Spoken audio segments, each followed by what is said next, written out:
Ya vimos cómo Coca-Cola empieza a tener una clara influencia en la elaboración de las leyes estadounidenses alrededor de la prohibición de la coca y la cocaína para así obtener increíbles privilegios.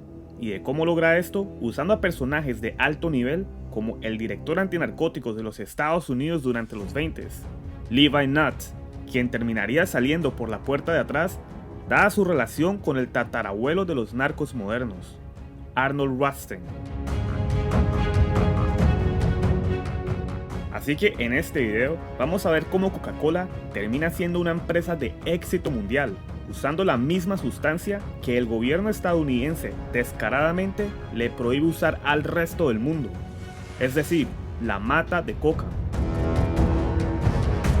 Y vamos a seguir viendo cómo la prohibición solo obedece a intereses económicos y geopolíticos.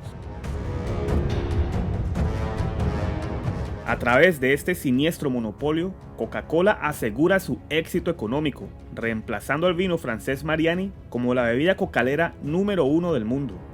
Es decir, el sueño de Pemberton se había convertido en realidad.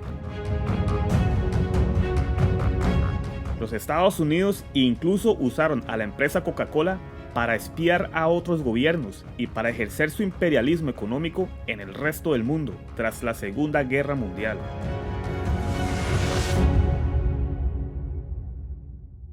Así que retomemos la historia donde terminamos el video pasado.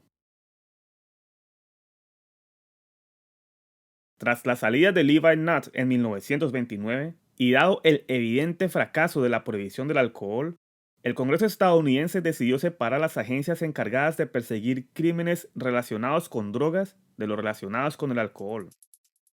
El secretario de Hacienda de Estados Unidos y una de las personas más ricas del mundo en su tiempo, Andrew Mellon, fue el encargado de formalizar la División Antinarcóticos de Estados Unidos, creando así la FBN en 1930, la cual es la antecesora de la DEA. Andrew Mellon y el presidente Hoover nombraron a Harry Anslinger como director de la recién creada FBN. Pero como es de esperarse, Anslinger heredaría los problemas de la era Levi Nutt. Por ejemplo, cuando la comunidad internacional se enteró en 1932 de que la consentida Maywood Company, es decir, el brazo cocalero de la Coca-Cola, estaba exportando cocaína a Europa mediante una empresa ficticia desde Perú, Harry Anslinger se vio contra la espada y la pared por la comunidad internacional.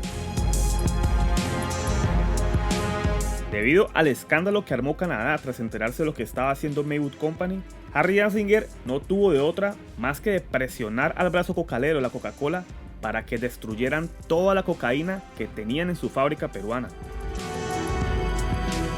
Finalmente, el 15 de febrero de 1933, el mismo presidente de Maywood en persona supervisó la quema de toda la cocaína en su fábrica en Callao. Pero a pesar de haber hecho quedar muy mal a Estados Unidos, el trato preferencial del gobierno estadounidense con Coca-Cola no terminó ni con este vergonzoso incidente ni con la salida de Levi Nutt. Al contrario, Harry Anslinger seguiría realizando numerosos favores a esta empresa a cambio de algunos otros favores de Coca-Cola con él y con el gobierno estadounidense. Por ejemplo, se sabe que Anslinger casi pierde su puesto como director de la FBN en varias ocasiones, pero Coca-Cola activamente influyó con sus conexiones y su poder económico para que él permaneciera en su puesto. Obviamente, Anslinger tenía que ser un recurso invaluable para la empresa cocalera estadounidense. Y de hecho, vamos a ver cómo durante el liderazgo de Anslinger desde los 30s, las leyes alrededor de la coca y la cocaína en Estados Unidos, e incluso el mundo entero, cambiarían para seguir favoreciendo exclusivamente a Coca-Cola. Anslinger al parecer era experto en usar su poder en el gobierno para favorecer a grandes empresas, pues recordemos cómo este personaje presuntamente prohibió la marihuana industrial en Estados Unidos para favorecer a la empresa de fibra sintética llamada DuPont Chemistry Company. Todo esto usando al terrorismo de Estado y a la propaganda racista contra la comunidad latina y negra en Estados Unidos, de lo cual hablo extensamente en otro video. Pero siguiendo con el tema de la Coca-Cola, Anslinger llevaría el cuasimonopolio de la Coca-Cola a un nivel casi que inimaginable.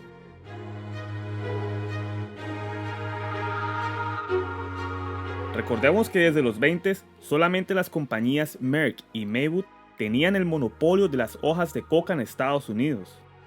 Merck podía importar coca para producir cocaína medicinal, mientras que Maywood podía importar coca para fabricar el ingrediente número 5 de la Coca-Cola. Pues resulta que Anslinger decidió que ahora Merck ya no podría importar hojas de coca, sino que ahora únicamente Maywood podía hacer esto. En pocas palabras, ahora con Anslinger, Maywood tenía el 100% del monopolio de la coca en Estados Unidos. Así que veamos cómo funcionaría este nuevo modelo. Primero que todo, Maywood importa las hojas de coca desde Sudamérica con un permiso especial del gobierno estadounidense, la única empresa a la que se le puede otorgar dicho permiso. Luego, Maywood extrae la cocaína de las hojas de coca, creando de esta forma dos productos diferentes. Por un lado, crea el ingrediente número 5 de la Coca-Cola, y por el otro, crea simplemente cocaína, pero no en su forma final. Esta cocaína extraída, sin embargo, tenía que ser vendida a Merck para su procesamiento y venta final. En otras palabras, Maywood ahora también tenía el monopolio de la producción de cocaína en el país. Este modelo monopolístico sigue operando exactamente de la misma manera, increíblemente hasta el día de hoy, con unos cuantos cambios en los nombres de las empresas. Esto quiere decir que Anslinger le entregó el monopolio entero de la coca y la cocaína en Estados Unidos al brazo cocalero de la Coca-Cola, una ventaja comercial gigante.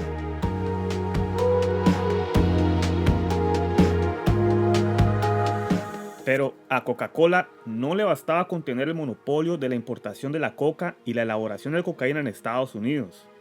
No contentos con esto, la Coca-Cola tendría además otro monopolio de igualmente muchísimo dinero.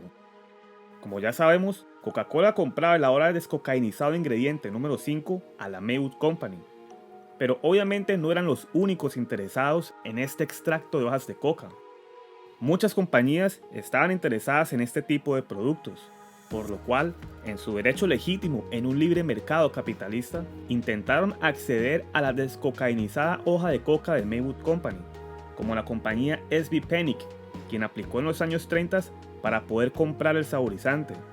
Pero misteriosamente, el permiso les fue negado por Harry Anslinger.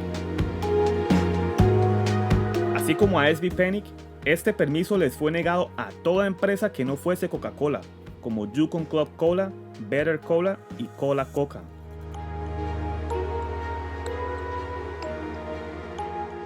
Es decir, el director antinarcóticos de los Estados Unidos trabajaba arduamente para eliminar la competencia de la Coca-Cola en la producción de sodas y así asegurar su éxito económico.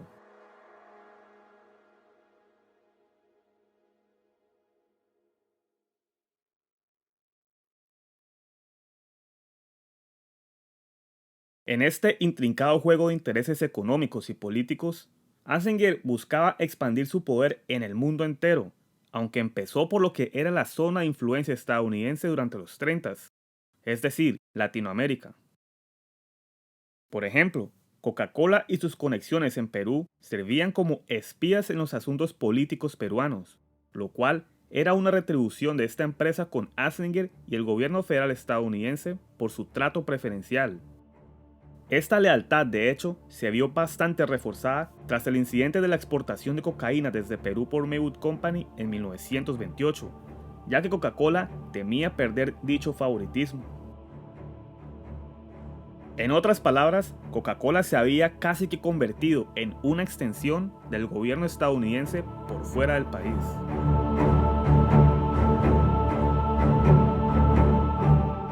Así que Estados Unidos empezó a aprender que mediante la prohibición era posible lograr que algunos países aceptaran su autoridad para vigilarlos de cerca, y así empezó a aprender que la prohibición no solo servía para echarse al bolsillo a China, sino también para tener ojos y oídos en otros países. Es decir, el caballo de Troya perfecto, una importante lección que nunca olvidarían.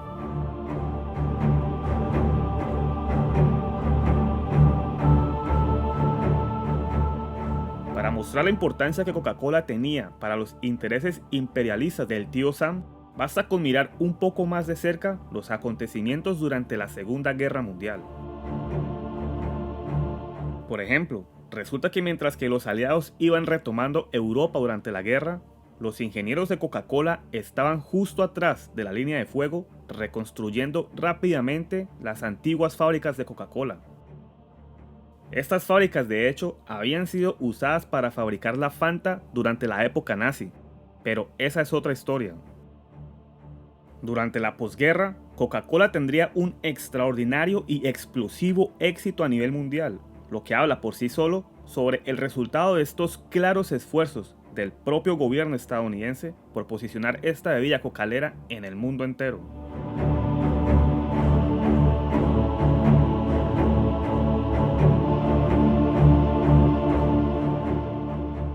Pero volviendo a Latinoamérica antes de la guerra, Estados Unidos, a través de Harry Anslinger, intentaba prohibir el cultivo de coca en Perú y Bolivia, al mismo tiempo que pretendía crear extensos cultivos exclusivamente para Coca-Cola, a lo cual estos países suramericanos se resistieron lo que más pudieron, dadas sus costumbres ancestrales y dado lo absurdo que los planteamientos norteamericanos resultaban para ellos.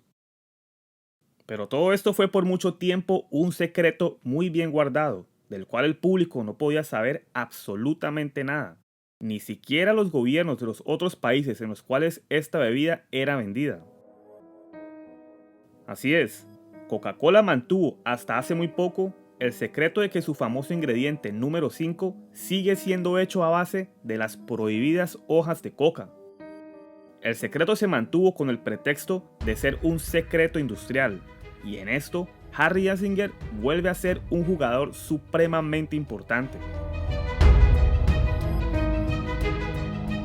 Por ejemplo, se sabe que en 1949, un reportero llamado Victor von Hagen, después de haber visitado Sudamérica por un buen tiempo, había pedido información directamente a Harry Anslinger y a Maywood Company sobre la importación de hojas de coca para un artículo de la revista Life.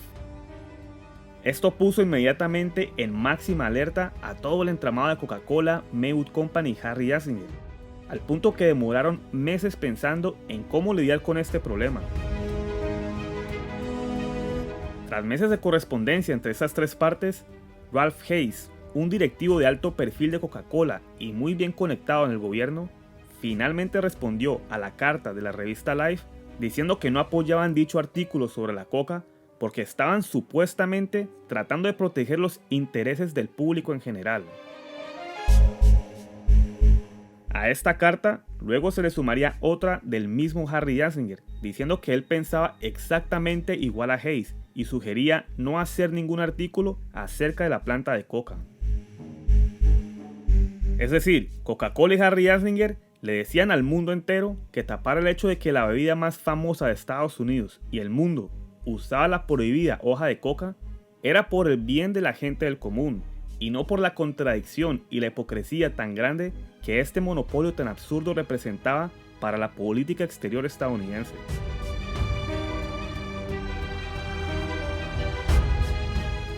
Sin embargo, la revista Life respondió diciendo que no conocían a ningún Victor von Hagen y que no sabían nada acerca de dicho artículo sobre la coca, lo cual sugiere que el supuesto reportero era realmente una persona del común tratando de hacer lo mismo que nosotros estamos haciendo en este preciso momento: desenmascarar la farsa que es la prohibición de las drogas.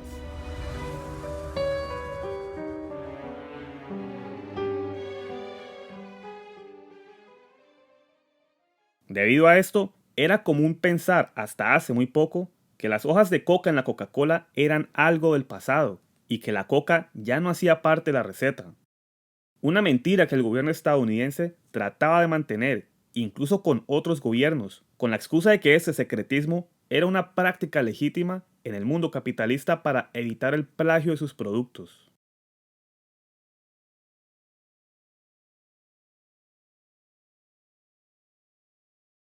Pero hasta el momento no hemos hablado de cómo se pasó de las leyes regulatorias a la prohibición total de la coca y la cocaína.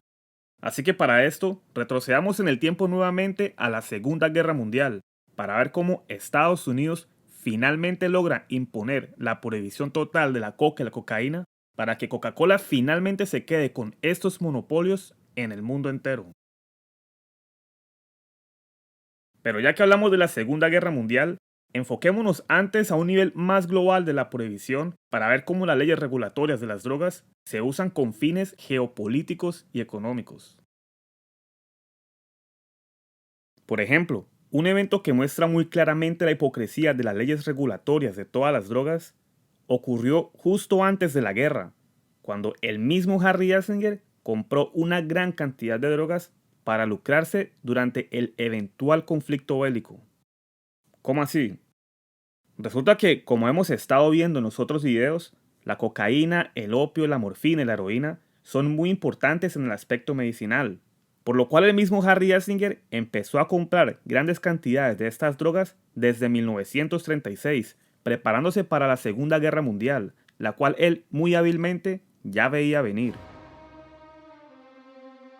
Así que la FBN llegó a acumular enormes cantidades de opio, morfina y presuntamente cocaína, las cuales guardaron en las bodegas de la Reserva Federal estadounidense.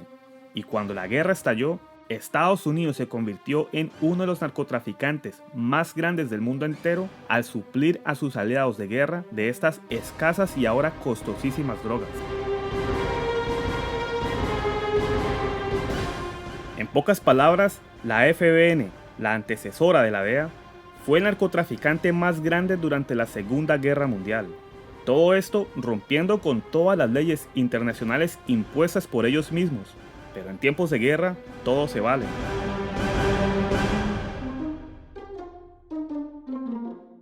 Y es que las drogas fueron tan importantes durante la guerra que incluso hoy en día en Sinaloa se cree con bastante convicción que fueron los mismos Estados Unidos quienes incentivaron la producción de opio en el Triángulo Dorado mexicano durante esta guerra, sembrando así las semillas de los actuales carteles mexicanos, como explico en este otro video. Tampoco olvidemos que durante la Segunda Guerra Mundial, Estados Unidos usó su poder prohibicionista para negociar con las mafias italianas, con el fin de que fueran ellos quienes se encargaran de la seguridad nacional a cambio de reducción de sentencias, sobre todo para que los defendieran de los saboteadores nazis en suelo americano y también para que los mafiosos usaran sus contactos en Italia para brindarles inteligencia y pie de fuerza al ejército estadounidense durante la retoma de Italia en 1942. Un caso claro de la deshonesta relación entre narcos y el gobierno más prohibicionista del mundo occidental, y una muestra perfecta del inmenso poder que la prohibición otorga a ciertos gobiernos y a ciertas mafias, dejando prácticamente indefensas a las personas del común. Pasando ahora al caso específico de la coca y la cocaína, recordemos que el acceso de las economías industrializadas a materias primas en la periferia es de vital importancia, sobre todo en tiempos de guerra. Si algún país no tiene acceso a dichas materias primas, su industria y su maquinaria bélica simplemente colapsan. Así que durante la Segunda Guerra Mundial, la coca y la cocaína eran recursos con los cuales Estados Unidos pretendía debilitar a sus enemigos de guerra, Alemania y Japón, quienes eran casualmente los clientes más importantes de la cocaína peruana, como vimos en un video anterior. De esta manera, Perú se vio en medio del fuego cruzado, y Estados Unidos aseguró de que el comercio de coca y cocaína con esos países enemigos se viera estrictamente prohibido.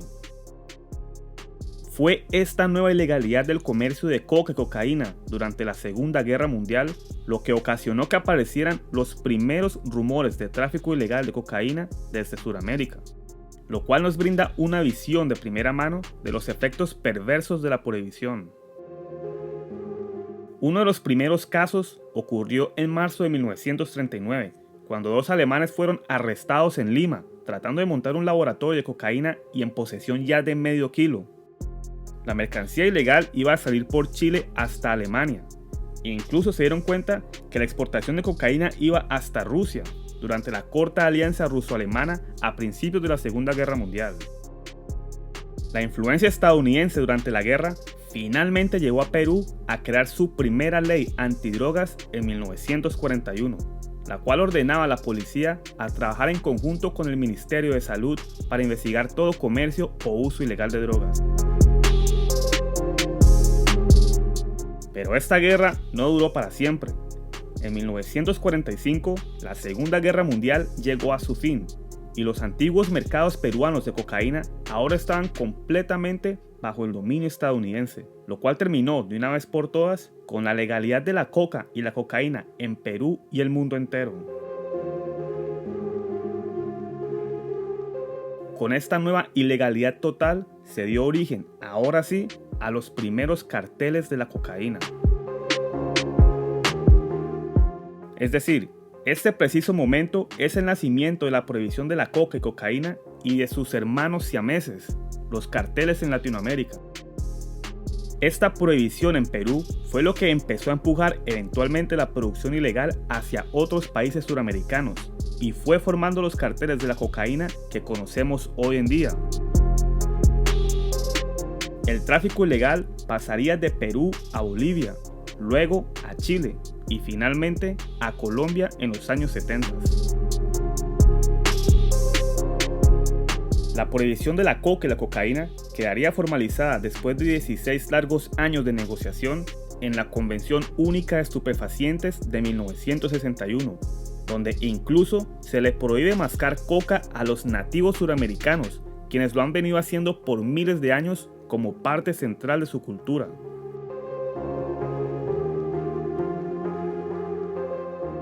Coca-Cola hizo parte de todo este proceso, logrando así ser la única entidad que puede cultivar y usar coca legalmente en el mundo entero.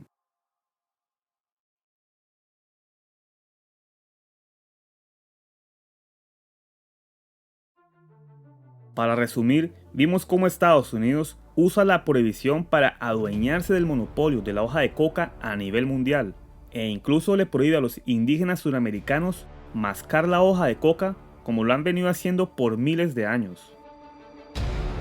Al principio, las corrientes prohibicionistas amenazaban a Coca-Cola, pero posteriormente, esta prohibición extrema norteamericana prácticamente se fabricaba para favorecer a esta empresa cocalera, la cual reemplaza al vino francés Mariani como la bebida a base de coca más exitosa del mundo entero.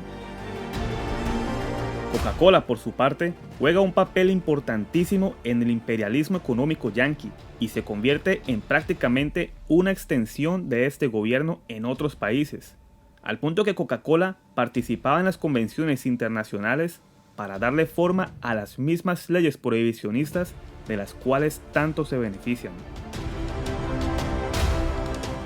Durante aproximadamente un siglo, Coca-Cola y el gobierno de los Estados Unidos quisieron tapar el hecho de que la hoja de coca sigue siendo usada en la bebida, pero gracias a varios investigadores, este hecho ha salido a la luz. Agradecimientos especiales a Paul Gutenberg y a Ricardo Cortés por su excelente investigación alrededor de este tema. Pero todavía no te vayas, antes de irme, un par de datos muy importantes. Durante toda la historia hasta la Segunda Guerra Mundial, se debatía si la hoja de coca y la cocaína eran prácticamente lo mismo. Muchos argumentaban que los muchos componentes de la hoja de coca que son destruidos durante el proceso de aislamiento de la cocaína ciertamente genera una diferencia entre la hoja de coca y la cocaína. Pero este es un debate que ha sido olvidado, mas no resuelto. Sin embargo, tras la Segunda Guerra Mundial, la coca y la cocaína son tratadas casi que por igual.